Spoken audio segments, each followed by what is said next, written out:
Tonight I'm not yours, Anthony. I'm leaving with Marcus after the party. Hannah's words hit me like a freight train, but I didn't flinch. I stood there in the middle of the company gala, watching my wife of 7 years look at me with eyes I didn't recognize anymore. She was drunk. I could see it in the way she swayed slightly, in the glassy shine of her pupils. Marcus stood behind her, my wife's boss, a smirk playing at the corner of his mouth like he'd just won something.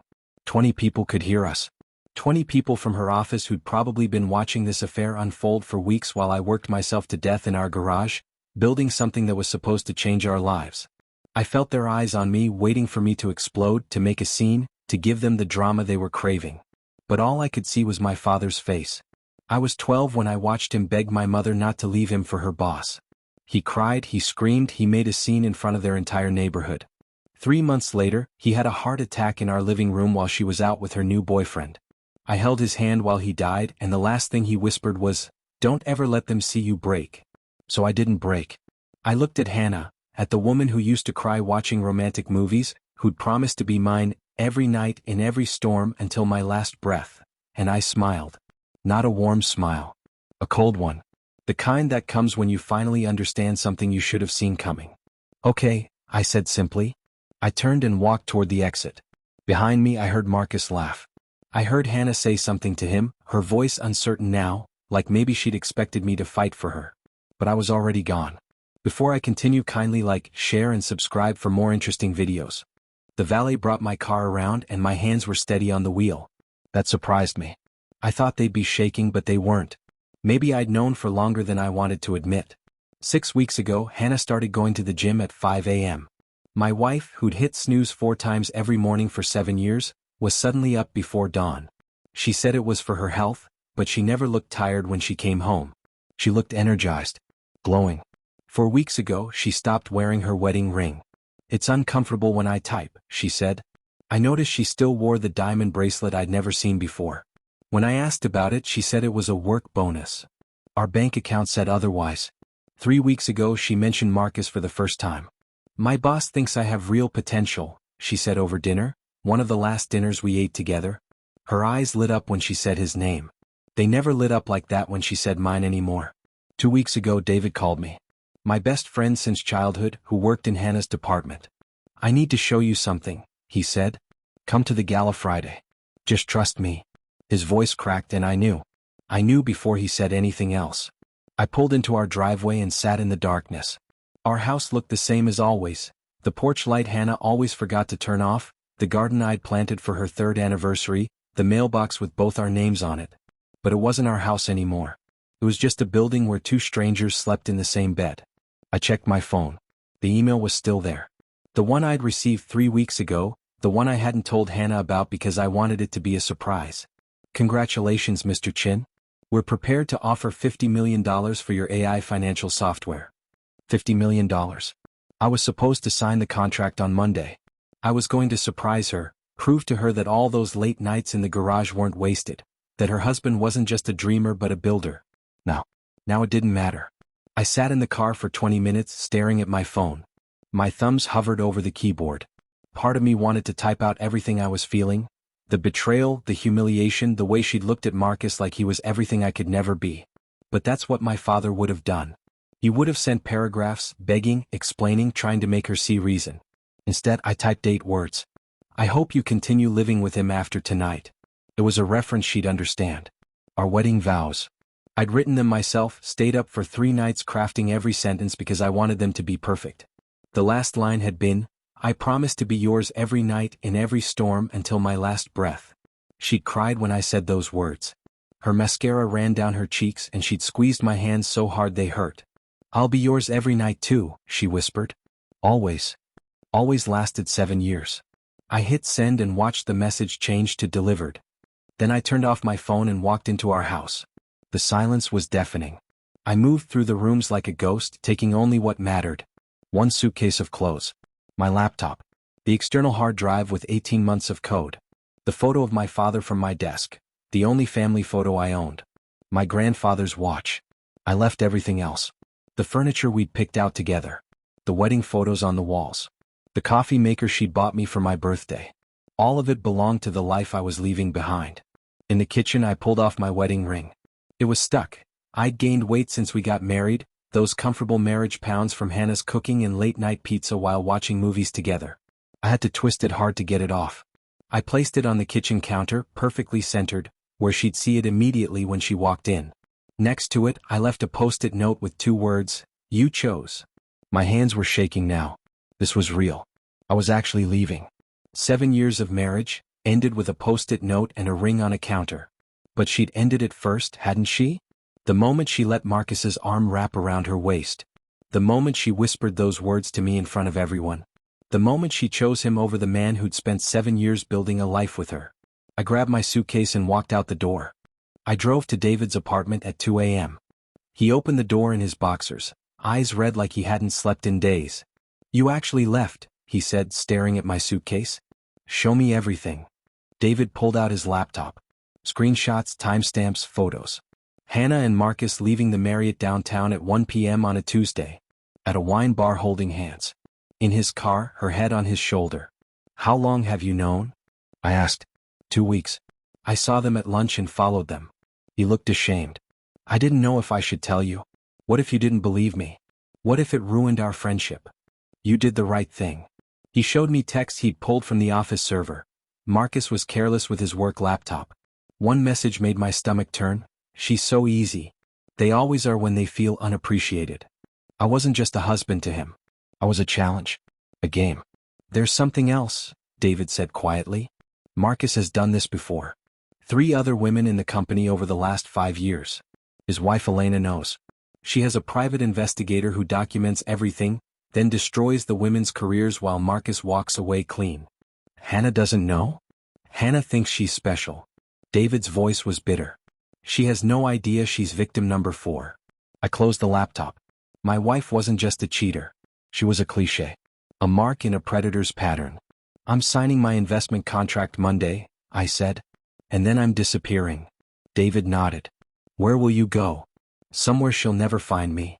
But that was a lie. I wasn't hiding. I was building. And when I was done, the whole world would see what she threw away. Hannah stumbled through the front door at 3 a.m., giggling. Marcus had dropped her off without even walking her inside. Just a quick kiss and a "see you Monday, babe" before driving away. She felt powerful. Desired. For the first time in months, she felt alive.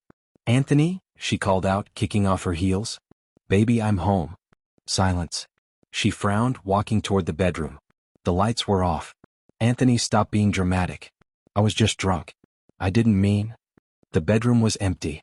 His side of the closet gaped open, hangers swaying slightly like he'd just left. His drawers were pulled out, empty. His work bag gone. His laptop charging station, unplugged and missing. Panic crept up her spine. She ran to the kitchen. That's when she saw it. The wedding ring catching the moonlight streaming through the window. Perfectly centered on the counter like an exhibit in a museum. Next to it, the yellow post-it note, "You chose." Her phone. Where was her phone? She dug through her purse with shaking hands and pulled it out. 20 missed calls to Anthony. All unanswered. She tried again. "The number you have dialed is not available." She opened her texts. His last message glowed on the screen. "I hope you continue living with him after tonight." Oh God. Oh God, what had she done? She tried calling again and again, her fingers fumbling, her breath coming in short gasps. Nothing. She texted, "Anthony, where are you? I was drunk, I didn't mean it. Please come home. We need to talk." "I'm sorry." All delivered. None read. She called Marcus. Straight to voicemail. She called again. Again. Then a text appeared, "This number has blocked you." Hannah collapsed on the kitchen floor, clutching the wedding ring, and screamed. I woke up in a hotel room across town. My phone was still off. I'd slept 4 hours, the best sleep I'd had in weeks. No more lying awake wondering where Hannah was, who she was texting, why she'd stopped touching me. I turned on my phone. 73 notifications. Missed calls, voicemails, texts. All from Hannah. I deleted them without reading. There was one message I did read. From my lawyer, someone I'd contacted 3 days ago when David first showed me the photos. "Divorce papers ready. Just say the word." I typed back, "File them." My phone rang immediately. "David." "Dude, the office is going insane," he said. "Hannah showed up this morning crying. Mascara everywhere. She's been calling your phone nonstop." "What else?" Marcus's wife Elena showed up at the gala last night. An hour after you left. David's voice dropped. She had a private investigator with her. Photos, videos, everything. She threatened Hannah in front of everyone, said if she ever comes near Marcus again, she'd sue her for alienation of affection and destroy her career. I felt nothing. No satisfaction, no pity. Just emptiness. And Marcus? I asked. Threw Hannah completely under the bus. Told Elena it was all Hannah, that she pursued him, that he tried to keep it professional. Hannah left the party in tears. She's been at her desk all morning staring at her phone. Good. Let her feel what I felt. Let her understand what it means to be publicly humiliated, to have everyone know your shame. Thanks for telling me, I said. Anthony, are you okay? I'm better than okay, David. I'm free. I hung up and opened my email. The investment contract sat there waiting for my signature. I clicked the document, filled in my name and signed. $50 million. A new life. And Hannah would never be part of it. 3 months passed like a fever dream. I threw myself into my company with the intensity of a man who had nothing left to lose. 18-hour days. Meetings with investors. Hiring the best team money could buy.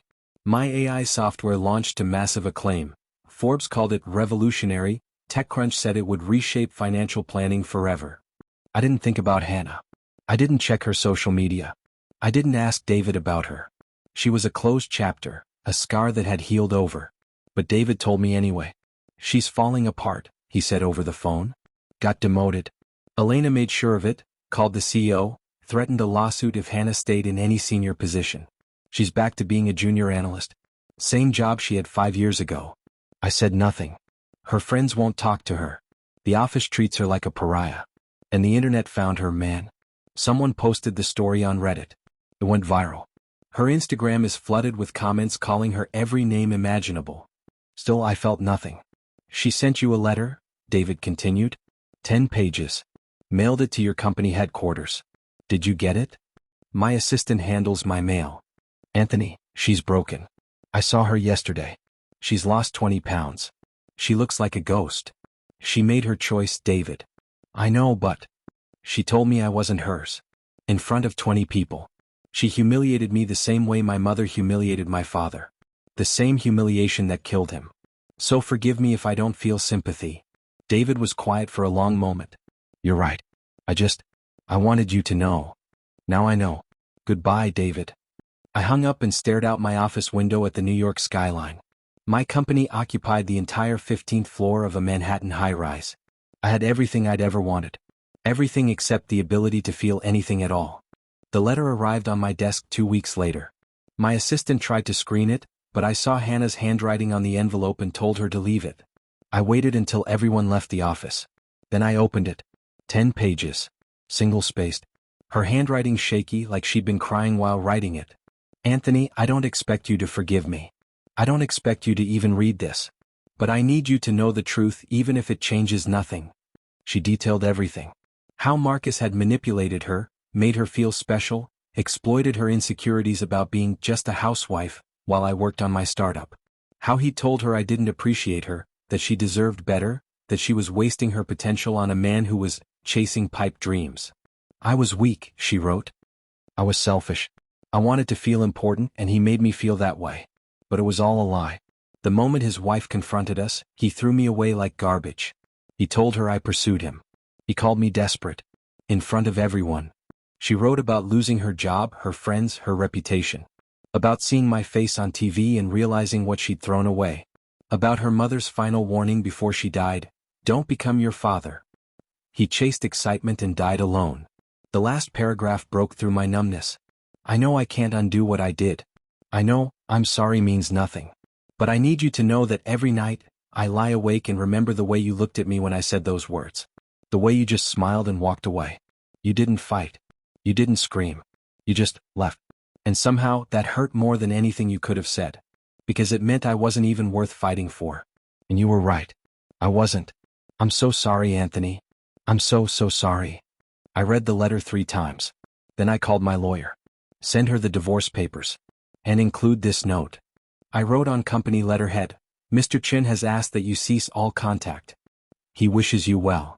Then I added a handwritten note on a separate page. You told me you weren't mine that night. You were right. You never were. I was just too blind to see it. I hope Marcus was worth it. I sealed the envelope and gave it to my assistant to mail. That night I slept soundly. 6 months after I walked out of that gala, I sat across from Amanda Chin, no relation, on her nationally syndicated morning show. 3 million viewers. My company was now valued at $200 million. I was on the cover of Forbes Incorporated magazine and Bloomberg Businessweek. Anthony Chin, Amanda said warmly, your story has captivated the nation. A man who walked away from betrayal and built an empire in 6 months. What's your secret? I smiled. The same cold smile I'd given Hannah that night. Silence is more powerful than confrontation. When people show you who they are, believe them the first time. And walk away with your dignity intact. You've become a symbol for people going through heartbreak. What would you say to someone watching right now who's dealing with betrayal? I looked directly into the camera. I knew Hannah was watching. David had told me she watched every interview, every appearance. I'd say your worth isn't determined by someone else's inability to see it. I wasted 7 years on someone who didn't value me. The moment I walked away I found myself. And that's worth more than any relationship. Do you regret anything? I paused. Let the silence hang. I regret not seeing the signs sooner. But I don't regret leaving. Some people are chapters in your life. She was a chapter one outgrew. Amanda leaned forward. Have you spoken to your ex-wife since that night? No. And I never will. Some doors, once closed, should stay closed forever. The audience applauded. I smiled and nodded graciously. But inside I felt nothing at all. Hannah watched the interview from her studio apartment, a cramped one-bedroom she could barely afford after losing her job, her savings depleted by legal fees from Elena's threatened lawsuit that never came but cost her everything in preparation. She watched Anthony on her cracked TV screen, looking healthy, successful, surrounded by beautiful, intelligent people. His new business partner, a stunning woman named Sophia, laughed at something he said off camera. He'd moved on. Completely. Like Hannah had never existed. Her phone buzzed. A text from an unknown number. Hope you learned your lesson. You mess with married men, you lose everything. Including yourself. Elena. Hannah threw her phone across the room. It shattered against the wall. She looked around her apartment. Boxes everywhere. She was being evicted next week, couldn't afford rent. No job. No friends. Her family had disowned her after the story went viral. Her father, who cheated on her mother for years, called her a disgrace to the family. The irony wasn't lost on her. She pulled out the shoebox from under her bed. Inside was her wedding ring. Anthony had left it on the counter that night, but she kept it, carried it through every move, every hardship. She clutched it in her palm until it hurt. Her mother's voice echoed in her dying words, I see your father in your eyes, that restless, entitled look. He died alone in a motel room with a woman who didn't know his last name. Don't become him. But she had. She'd become exactly what her mother warned against. Hannah put the ring in an envelope with a note. I'm sorry. You deserved better. She mailed it to Anthony's company headquarters. Then she sat on her floor and cried until she had nothing left. I was in a board meeting when my assistant brought the envelope. I recognized the handwriting immediately. Should I throw it away, Mr. Chin? She asked. No. I'll handle it. After the meeting, I opened it alone in my office. The wedding ring fell into my palm, the same ring I'd left on the counter 6 months ago. The note was brief. I'm sorry. You deserved better. I stared at the ring for exactly 3 seconds. Felt its weight. Remembered the day I'd proposed on that beach in Maui, how Hannah had cried and said yes before I'd even finished asking. Remembered our wedding day, her walking down the aisle in her mother's dress. Remembered 7 years of building a life together. Then I walked to my trash can and dropped it in. It clinked against the metal bottom, settling among discarded coffee cups and crumpled papers. I felt nothing. No satisfaction, no sadness, no closure. Just a vast, empty nothing where love used to live. My phone rang. Sophia, my business partner and the woman I'd been seeing for 2 months. Beautiful, brilliant, and most importantly, honest. Dinner tonight? She asked. Absolutely. I left my office without looking back at the trash can. Some pieces of the past didn't deserve to be saved. They deserved to be forgotten, buried under the weight of new memories, better choices, stronger foundations. Hannah had taught me the most valuable lesson of my life. The people who can't see your worth don't deserve your time. And I would never waste another second on someone who didn't choose me first. The ring stayed in the trash. And that's exactly where it belonged. 1 year after that night at the gala, I stood on stage at a tech conference with 5,000 attendees. My company had just been acquired for $800 million. I was 31 years old and set for life. During the Q&A, someone asked the inevitable question. Your personal story inspired millions. Do you have any message for your ex-wife? The room went silent. Phones came out to record. This would be clipped and shared across every social media platform within hours. I took a breath and looked out at the crowd. I don't think about her anymore, I said honestly. For a long time I was angry. Then I was numb. Now, I'm grateful. She freed me from a life of mediocrity. She showed me that I was building my dreams for someone who didn't value them. The moment she said, I'm not yours tonight, she gave me permission to become the man I was always meant to be. I paused, letting the words sink in. So if she's watching, and I suspect she is, I want to say thank you. Thank you for showing me who you really were. Thank you for choosing him that night. Because your betrayal was the catalyst for my success. You'll live the rest of your life knowing you had a good man and threw him away for a momentary thrill. I'll live the rest of mine knowing I dodged a bullet. The audience erupted in applause. But I wasn't done. And to everyone watching who's been betrayed, who's been humiliated, who's been thrown away, your story doesn't end with their choice. It begins there. Walk away with your head high. Build something they can't touch. And let your success be the only revenge you ever need. Standing ovation. Camera flashes. My phone exploded with notifications. That clip got 40 million views in 3 days. Anna saw it. David told me she deleted all her social media after that. Disappeared completely. I never looked for her. Never wondered what happened to her. She was a ghost from a past life, and I'd been reborn into something she could never reach, never touch, never destroy. Marcus got divorced. Elena took half his assets and his reputation. Last I heard, he was working at a mid-level firm, his career destroyed by his own arrogance. Anna? I heard she moved back to her hometown, working retail, living with a roommate to afford rent. The internet never forgets, and her name was permanently attached to her mistake. Me? I'm building my second company. Sophia and I are engaged. I'm happier than I've ever been. Because I learned the most important lesson. The best revenge isn't confrontation or cruelty. It's becoming so successful, so happy, so fulfilled that the person who hurt you becomes irrelevant. Hannah once told me I wasn't hers. She was right. I was always mine.